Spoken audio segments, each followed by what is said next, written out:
Her laugh echoed before my name did. I'm Richard Hale, 54, and I was sitting in the back row of Georgetown's graduation ceremony. Navy suit, pressed sharp, Federal Service ribbon bar pinned where it belonged. The family section was 10 rows ahead. That's where Carolyn sat with her new husband, Marcus, soaking up every second like she owned the moment. Maybe she did. My son Adam was somewhere in that sea of caps and gowns, 22 years old now, pre-law, just like his old man used to be. I adjusted my cufflinks, old habit from the bench. The dean hadn't even reached the podium when Carolyn's voice cut through the murmur, loud enough for 3 rows to hear. Some dad, she said, leaning toward the woman beside her, missed every game, every play, every award ceremony. A few people chuckled, the kind of knowing laugh that says they've all heard this story before. I didn't move, didn't turn around. 20 years of federal court taught me something valuable. Silence has weight. Let people fill it with their own assumptions. But here's the thing about assumptions. Sometimes they're built on lies. The dean took his position. Microphone feedback squealed for a second, then settled into that familiar academic drone. Before we begin conferring degrees, he said, Georgetown University wishes to recognize several distinguished guests for their contributions to legal ethics and judicial reform. My chest tightened. I hadn't expected this. First, we honor former federal judge Richard Hale for his groundbreaking work on procedural transparency initiatives that have shaped family court reform nationwide. The applause started, polite, scattered. I stood when he called my name, walked down that center aisle like I'd done it 1,000 times. Because I had, just not here, not for this. Carolyn's face went white as courthouse marble. Her husband Marcus shifted in his seat, his mouth opened, then closed. You know what the strangest part was? Adam was clapping too. Slow, confused, but clapping. Like he'd never heard my name attached to anything worth celebrating. The dean shook my hand. Your work on the Family Court Ethics Commission changed everything, Judge Hale. Hundreds of families have benefited from the procedural safeguards you helped establish. I nodded. Just doing the job, Dean Morrison. But I was looking past him, looking at my son's face in the crowd. He was staring at me like I was a stranger who happened to share his last name. That's when it hit me. All those missed games, all those empty seats. Maybe I hadn't chosen to stay away. Maybe someone had chosen for me. I walked back to my seat. Same measured pace, same controlled breathing.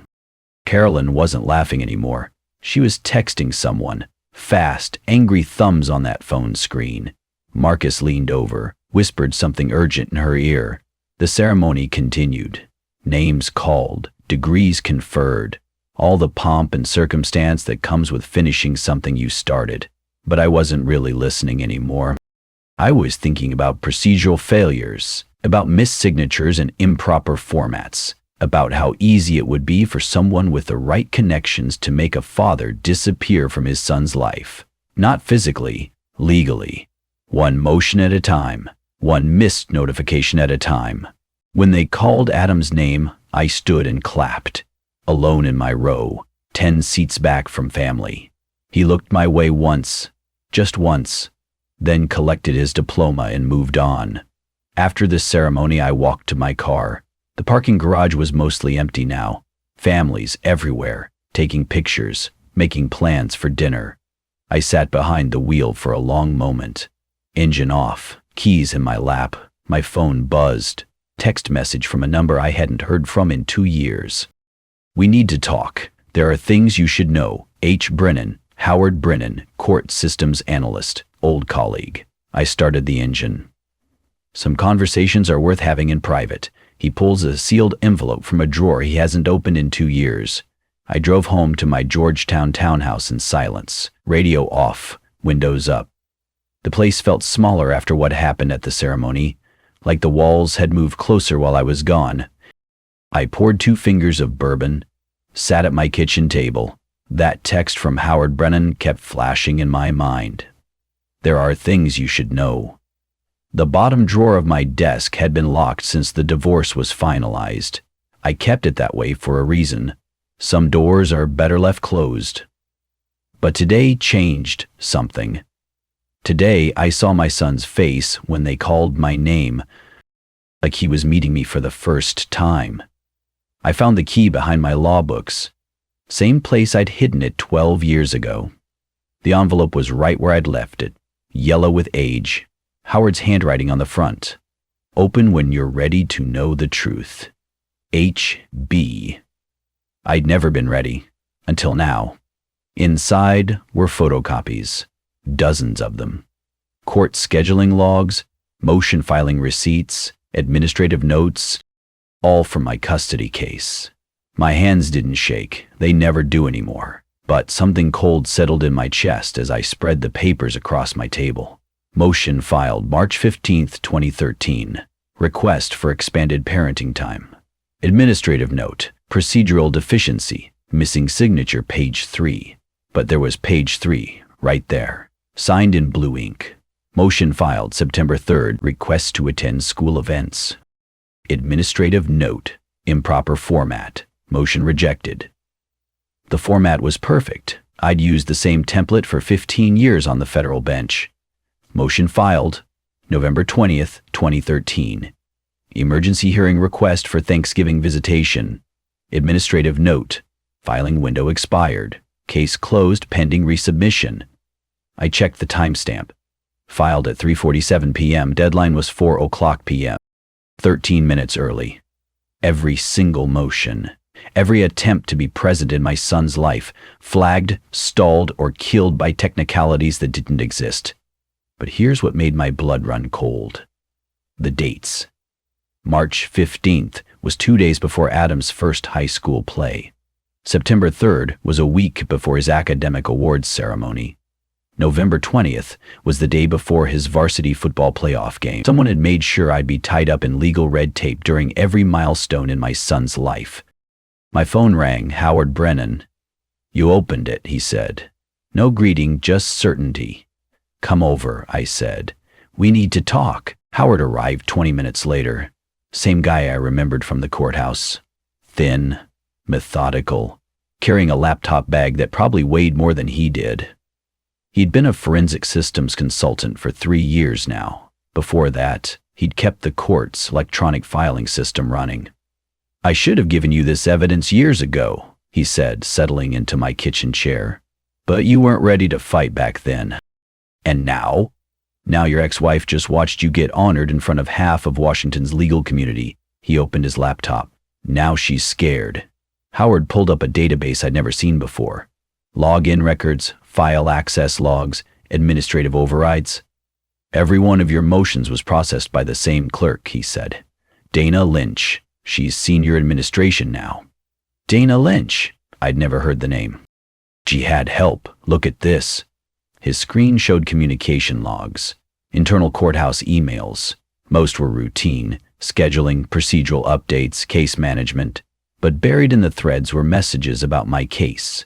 Coded language, special handling required, procedural review necessary. They weren't just blocking your motions, Howard said. They were creating a paper trail that made you look like you'd given up. He clicked to a new document. My breath stopped. Waiver of Parental Rights Challenge, filed under your name, October 2013. I'd never seen it before, never signed it, never even knew it existed. But there it was, official seal, court stamp, my signature at the bottom. Except it wasn't my signature. The R curls at the end, Howard said quietly. Yours never did. I've seen your signature on hundreds of federal orders. My signature was sharp, angular, military precision from my Navy days. This one was softer, rounded, like someone had practiced it but couldn't quite get the muscle memory right. This document states that you do not wish to contest parenting time arrangements and acknowledge limited contact serves the child's best interest. I stared at the words. They felt like poison on the page. You know what this means? I asked. It means every time Adam asked why his dad wasn't at his games, Someone could point to this document and say you'd chosen not to be there. The room went quiet. Outside, a neighbor was mowing his lawn. Normal Saturday sounds. Nothing about this felt normal. How many families have been affected by this? I asked. Howard's expression darkened. We've identified at least 12 cases with similar patterns, all handled by Dana Lynch, all involving parents who had resources to fight back legally. Parents like me. Exactly. Judges, attorneys, federal employees, people who knew how to work the system. So someone had to break the system first. I walked to my window, looked out at the street where I'd lived for 15 years. Adam had visited this house exactly twice after the divorce. Both times court-mandated, both times awkward as hell. I'd always thought it was because he blamed me for leaving. Now I knew better. What's our next move? I asked. Howard smiled for the first time since he'd arrived. You said, our. That's progress. What's our next move? I repeated. We document everything, build an airtight case. Then we file a motion to unseal your family court records. On what grounds? Procedural misconduct. Pattern evidence of administrative sabotage. He closed his laptop. It'll take months, maybe years. I thought about Adam's face at graduation. The confusion when they called my name. 22 years old, and he'd spent half his life thinking his father was a stranger who'd chosen to stay away. How long do we have before they realize what we're doing? Depends on how careful we are and how deep this goes. I poured Howard a bourbon. We sat in my kitchen as the sun set behind the Georgetown skyline. Two men with technical knowledge, unlimited patience, and nothing left to lose. No confrontation, I said. No drama, just system against system. Howard raised his glass. They built their house on lies, Richard. We're just going to show everyone the foundation. So, some wars are won quietly, in conference rooms, with paperwork. This was going to be one of them. One sealed record, refiled through the proper appellate route, quietly reopens the system. 3 weeks after Howard showed me the evidence, I filed Motion 2025, CV 4471 with the D.C. Superior Court. 37 pages. Every citation perfect. Every procedural requirement met to the letter. Motion to audit and unseal family court proceedings under Administrative Review Protocol 15.7 FC. Most attorneys had never heard of Protocol 15.7 FC. It was buried in subsection language, designed for post-conviction appeals in criminal cases. But the language was broad enough, if you knew how to read it. I'd spent 20 years reading between legal lines. This was just another puzzle. The beauty of Protocol 15.7c was its review requirement. Any motion filed under this statute had to be reviewed by a retired federal judge within 90 days. I knew exactly which retired judge would get the assignment. Marlene Klein, 73 years old, former chief judge of the D.C. Circuit, my mentor during my first year on the federal bench. She owed me nothing, but she understood justice. Howard met me at Union Station 2 days later. Coffee shop on the upper level, far from the courthouse. Your motion is in the system, he said, sliding a manila folder across the table. But we have a problem. Inside the folder were printouts. Database access logs from the past 72 hours. Someone had been searching for my case files. Multiple queries, different user IDs. They know we're looking, Howard said. My forensic access triggered a security protocol. Standard procedure when someone pulls archived administrative records. How long do we have? Maybe a week before they start asking questions, maybe less. I studied the access logs. 3 different courthouse employees had pulled files related to my custody case in the past 48 hours. Dana Lynch was one of them. Here's what we're going to do, I said. You're going to disappear from this investigation, clean out your digital footprints, make it look like you were just doing routine maintenance. And you? I'm going to trust the system I spent 20 years serving. Sometimes the best strategy is the most obvious one. File the motion, follow procedure, let justice work the way it's supposed to. If it fails, Then you know the corruption goes deeper than one clerk. Judge Klein called me personally 3 days later. "Richard," she said. Her voice still carried that judicial authority that could silence a courtroom. "I've reviewed your motion. It's thorough." "Thank you, Judge. I'm not complimenting you. I'm concerned about what you've uncovered." There was silence on the line, the kind of pause that meant she was choosing her words carefully. "I'm going to grant your motion for limited unsealing, but Richard, be prepared for what you might find." "I am. Are you? Because some stones are better left unturned." But I'd already turned them. Now I just needed the system to acknowledge what was underneath.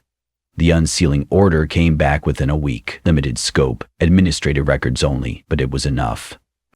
Howard and I spent 2 nights in my study building what he called a pattern map.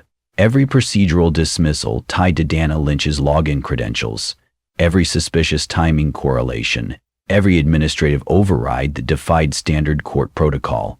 The picture that emerged was bigger than my custody case. Dana Lynch had processed over 300 family court motions in the past 5 years. 90% were approved without issue. But the other 10%? All high-conflict divorces. All involving parents with legal or political connections. All involving substantial assets or professional reputations. "She wasn't just blocking motions," Howard said, pointing to his laptop screen. "She was collecting leverage." That's when we found the Marcus connection. Howard had been running background checks on everyone connected to my case. Routine due diligence. Marcus Wright, Carolyn's second husband, had been investigated by the Federal Pension Benefits Administration in 2019. Allegation: misreporting retirement contributions to inflate his federal pension. The investigation was closed without charges. File sealed by administrative request. Guess who processed the sealing request? Dana Lynch. Same week she'd flagged my final custody motion for procedural review. "This isn't about parenting rights," I said, staring at the documents spread across my desk. "This is about a network." Howard nodded. "Lynch builds files on people, collects favors, trades influence. And Carolyn married into it." I walked to my window. The Georgetown street was quiet at 11 p.m., street lights casting long shadows between the townhouses. My son lived 20 minutes from here, had lived there for 4 years while attending college. I'd never been invited to his apartment, but that wasn't Carolyn's fault anymore. That was the system's fault. The system Dana Lynch had corrupted. The next morning, I received a call from the court clerk's office. "Judge Hale, this is Margaret Stevens, deputy clerk. I need to inform you that your unsealing request has been denied due to a recent confidentiality reaffirmation." "Excuse me?" "The records you requested to unseal were reaffirmed as confidential yesterday. I'm sorry, but the motion is moot." "Who requested the reaffirmation?" "I'm not at liberty to say." I hung up. Called Judge Klein immediately. "Marlene? They're trying to block the unsealing." "I know. I got the same call 20 minutes ago." "What can we do?" "Nothing officially, but Richard, I'm going to invoke judicial peer review under Federal Rule 53B. As the assigned reviewing judge, I have the authority to initiate an independent audit." "Will that work?" "It'll bypass whatever gatekeeping they're trying to establish, but it'll also put a spotlight on this case that can't be turned off."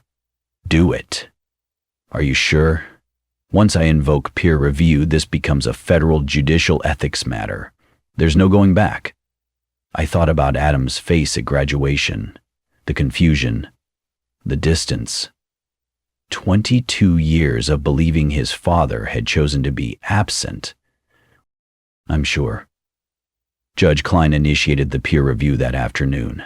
Federal jurisdiction, independent oversight, full audit authority. Dana Lynch couldn't block a federal judicial ethics inquiry. Nobody could. Howard called me that evening. His voice was different, excited. "I found something else.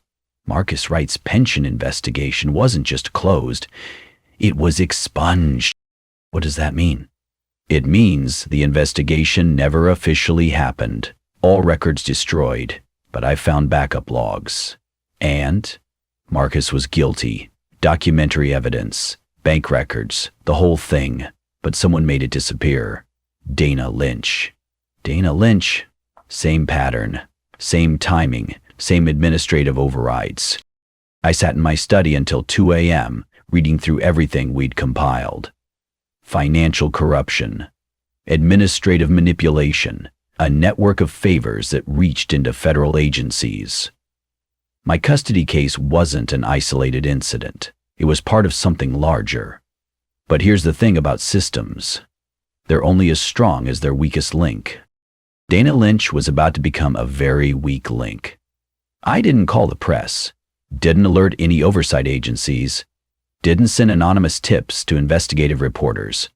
I just filed one more motion. Clean, precise, professionally crafted. Request for Judicial Ethics Panel Review of Administrative Conduct in Case 2013-FC7834. 30 pages of correlation data, timeline analysis, pattern recognition, no accusations, no inflammatory language, just facts, presented in chronological order.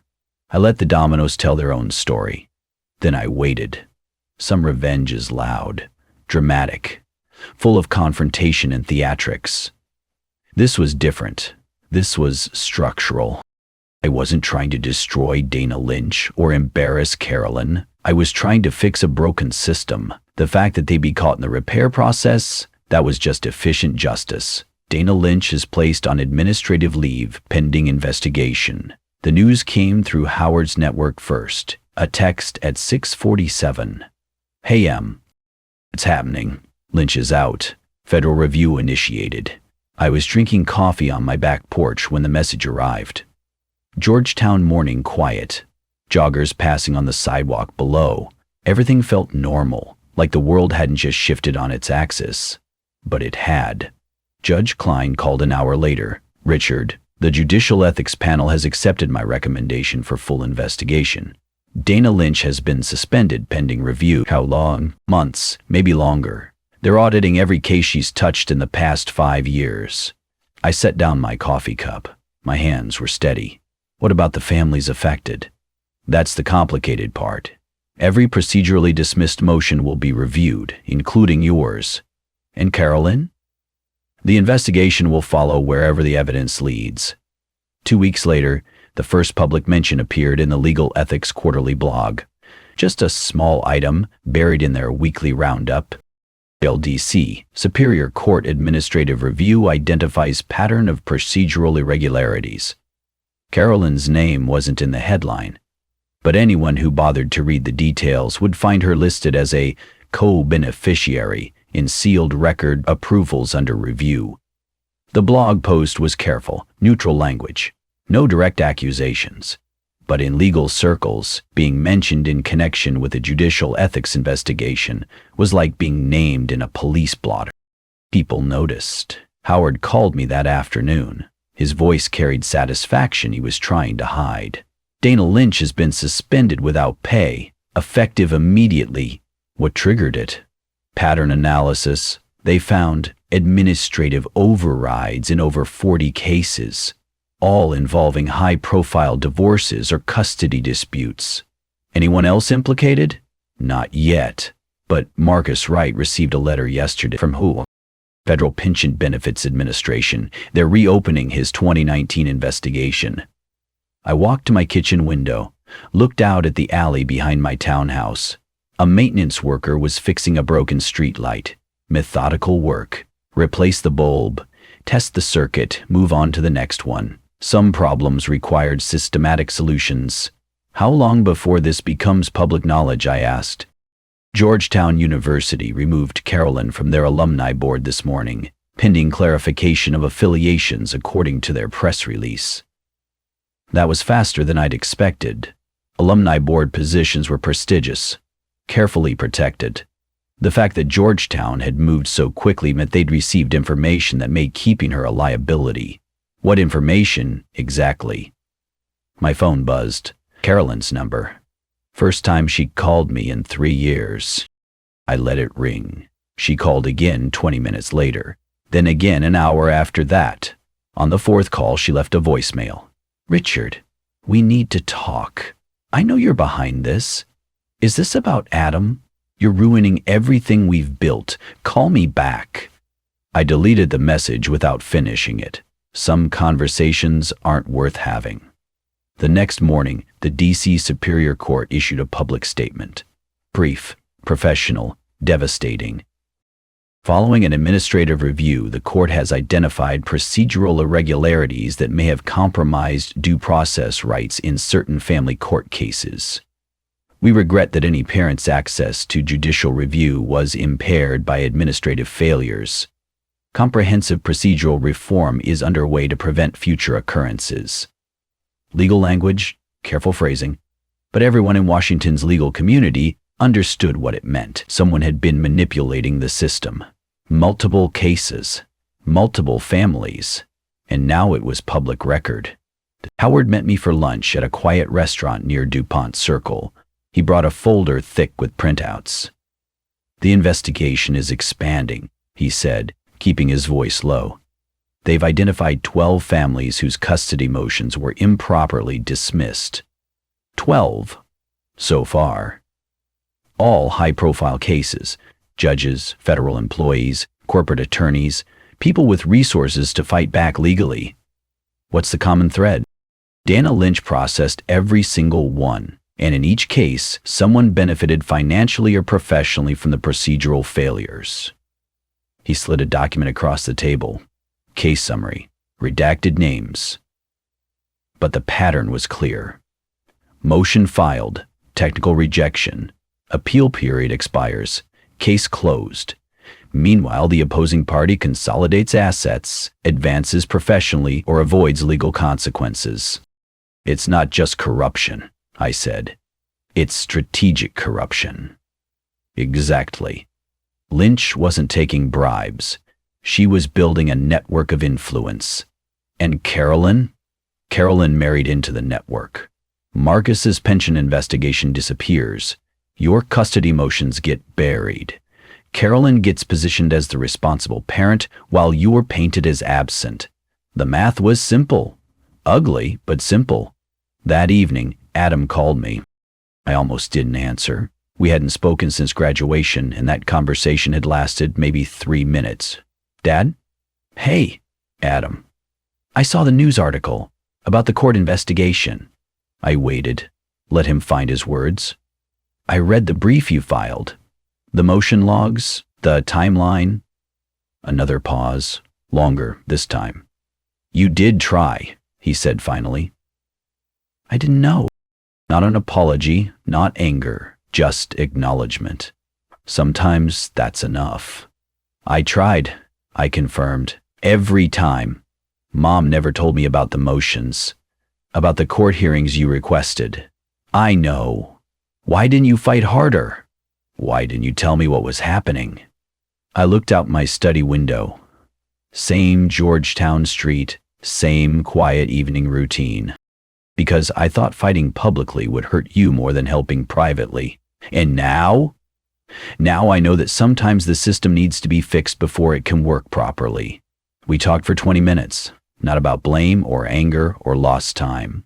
About law school, about his internship applications, about whether he wanted to follow in the family tradition of public service. Normal father-son conversation. 12 years overdue. When we hung up, I sat in my study for a long time. The investigation would continue. More corruption would be exposed. More families would learn they'd been manipulated by a system designed to protect them. But Adam knew the truth now. That was what mattered. Everything else was just paperwork. Richard walks the length of an empty high school football field, silent, not visiting, remembering. 6 months after the investigation began, I drove to Fairfax County. An hour west of Georgetown, through suburbs that all looked the same. I wasn't going to see anyone. Wasn't meeting Adam or revisiting old wounds. I was going to finish something I'd started 12 years ago. Madison High School looked smaller than I remembered. Red brick, chain-link fences, Parking lot half empty on a Saturday afternoon. The football field stretched behind the main building, 50-yard lines painted in fresh white, goalposts straight and proud against the October sky. Adam had played his first varsity game here. September 15th, 2018, junior year, starting linebacker. I'd bought a ticket, printed out the directions, planned to arrive early and sit on the visitor's side where I wouldn't draw attention. The invitation never came. Instead, I'd sat in my car in the school parking lot, listening to the crowd cheer through my rolled-up windows. Never saw him play, never knew if he won or lost. Just knew he was out there, doing something important without me. The field was empty now. No practice, no games, just grass and memories and the weight of things left undone. I walked along the visitor's sideline, hands in my coat pocket, one foot in front of the other. The silence was complete. No traffic noise from the street, no voices from the school building. Just me in this field, and the echo of games I'd never seen. My right pocket held something I'd carried for 4 years, laminated ticket stub. Section 3, Row G, Seat 12, September 15, 2018, Madison vs. Riverside, $8.00. I'd bought season tickets to every team Adam played for, mailed them to him in manila envelopes, return address clearly marked. Every single ticket came back unopened. I'd kept one from each season, donated them like some kind of shrine to absence. Today I was letting them go. I reached the bench nearest the 50-yard line. Metal slats painted blue and silver. School colors. The ticket slipped easily under the bench. No ceremony, no words. Just a small piece of paper that represented every missed moment, every game I'd planned to attend, every cheer I'd wanted to hear. I stood there for a moment, looking at the empty bleachers where I'd never sat. The weight in my chest, the one that had lived there for 12 years, shifted. Not gone, just different. Lighter. Adam and I had talked 3 more times since that first phone call. Brief conversations, careful steps around old pain. He was applying to law schools. Georgetown was his first choice. Maybe we'd have coffee sometime. Talk about constitutional law or judicial procedure or the ethics reforms that were still rippling through the D.C. court system. Maybe we wouldn't, but now he knew I'd tried. That was worth something. I walked back toward my car. Didn't look at the bench. Didn't check to see if the ticket was still there. Some gestures are private, between you and the weight you've been carrying. The drive home took 53 minutes. Radio on this time. Classical music. Something peaceful. When I pulled into my Georgetown driveway, the sun was setting behind the townhouses. I sat in my car for a moment before going inside. The field was empty, but for the first time in years, so was the weight. Sometimes, that's enough.